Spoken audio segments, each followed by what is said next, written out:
Hello everyone, and this is the GU President live debate.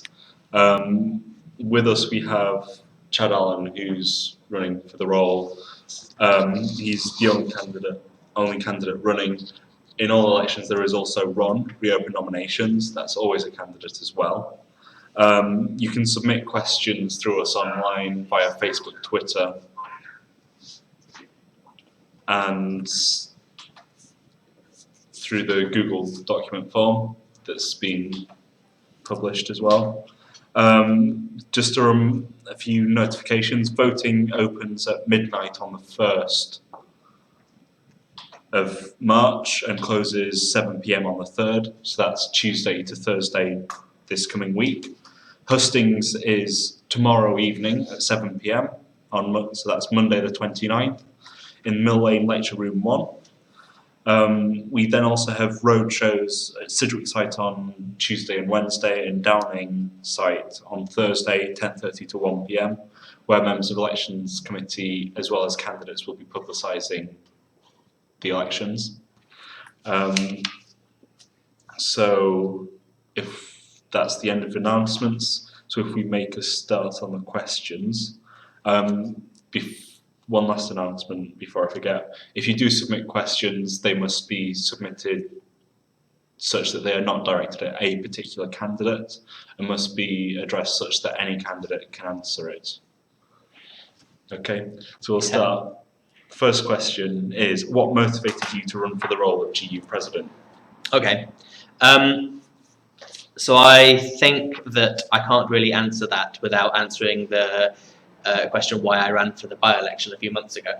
So for those who don't know, I'm the incumbent GU president. I took office in a by-election in November for a vacant position, and I did that because the GU has been for several years not all it could be. I think most graduates would agree that it's really let them down and hasn't really functioned as a respected, efficient platform for expressing their views to the university, and I thought I wanted to change that. So I ran for that last election.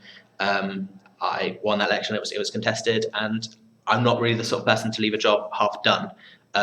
We've made a hell of a lot of progress. We've made a lot of changes, made a lot of really important steps towards persuading the university that we're turning the ship GU around. But it's a long process, and really we haven't even begun to scratch the surface of remedying the damage caused by our period of trouble. And so there's a lot more work to be done in terms of making sure none of this can never happen again, re-engaging graduates, re-engaging MCRs, connecting up to the faculties, persuading. A big part of it's going to be persuading people to give us another chance.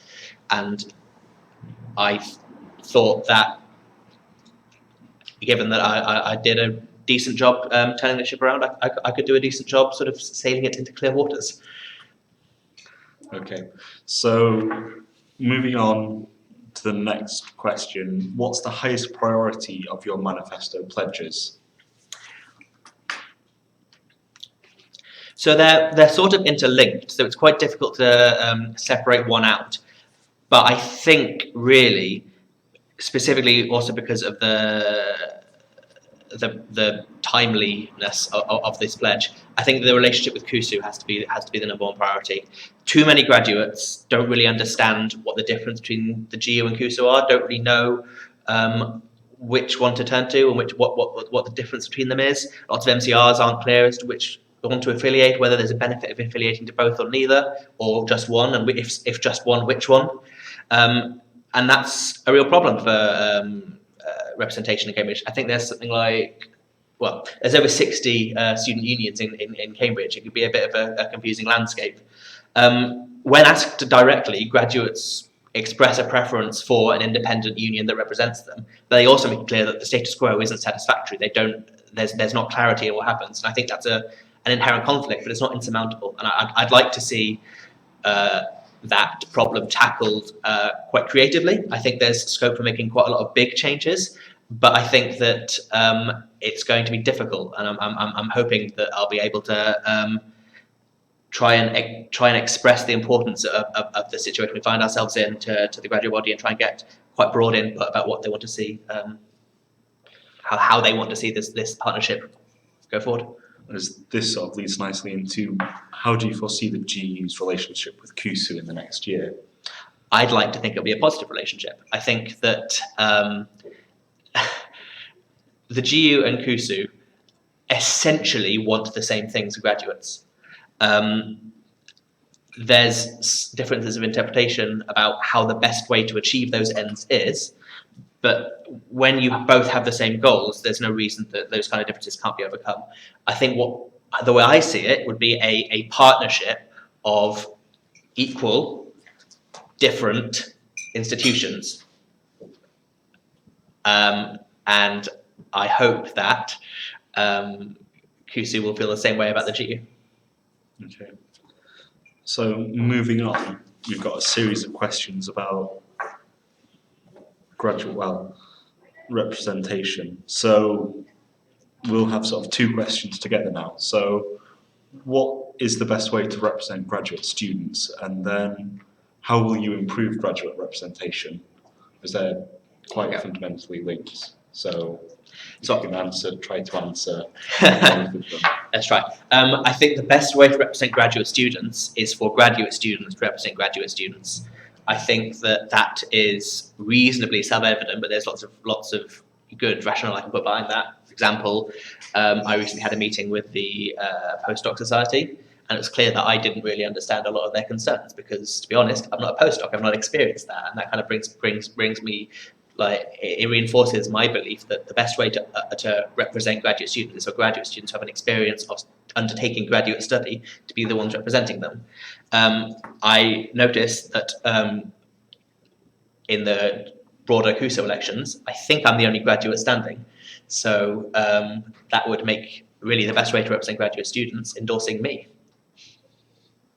Only for full-time roles. Only for full-time roles, I should point out. So I didn't answer your second how I was going to improve it. yeah, Well, I'm going to improve it by making the GU an institution worth the time of grads to engage with. So there's no point. You can't go out and be like, "Oi, grads, GU needs you to engage with us, or else we're nothing." It's the other way around. You need to make the GU an institution that is doing things for graduates, which is making changes, which has the respect of the university and works in partnership with the university, is able to affect change and affect representation for graduates, and is already doing all this work. That will naturally enable graduates to feel that this is an institution worth engaging with, and then you'll get a positive feedback loop. But it starts, I think, with jump-starting the institution and making it worth the time.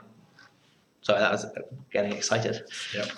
So the last question I've got here is, what is the biggest issue facing graduate students, and how do you intend to tackle it?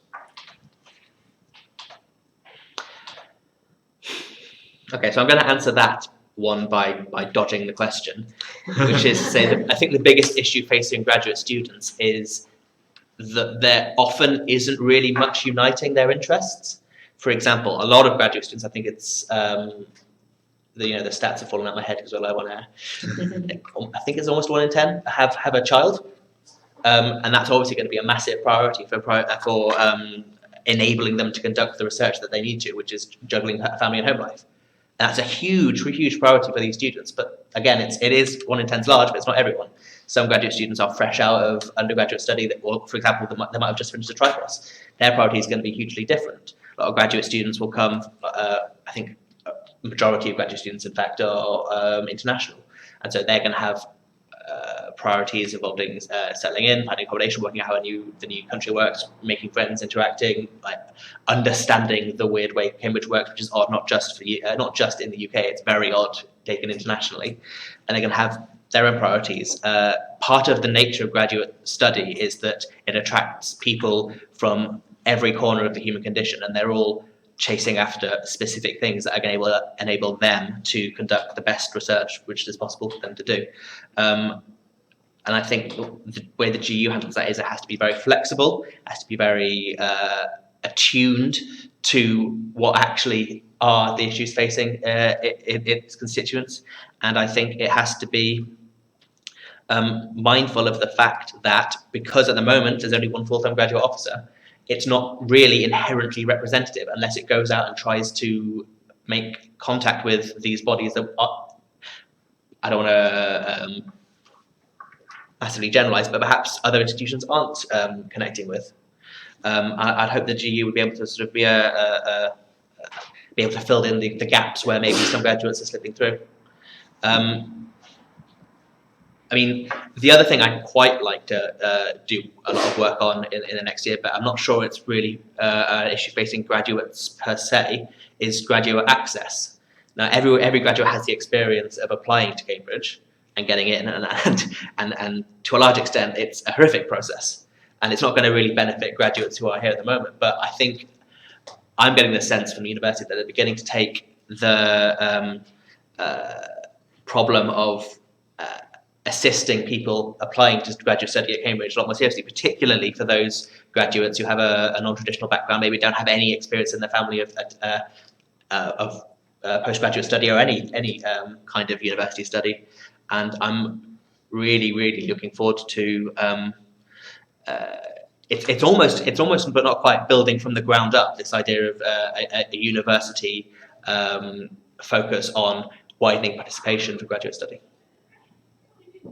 Okay, so that's all the questions we have.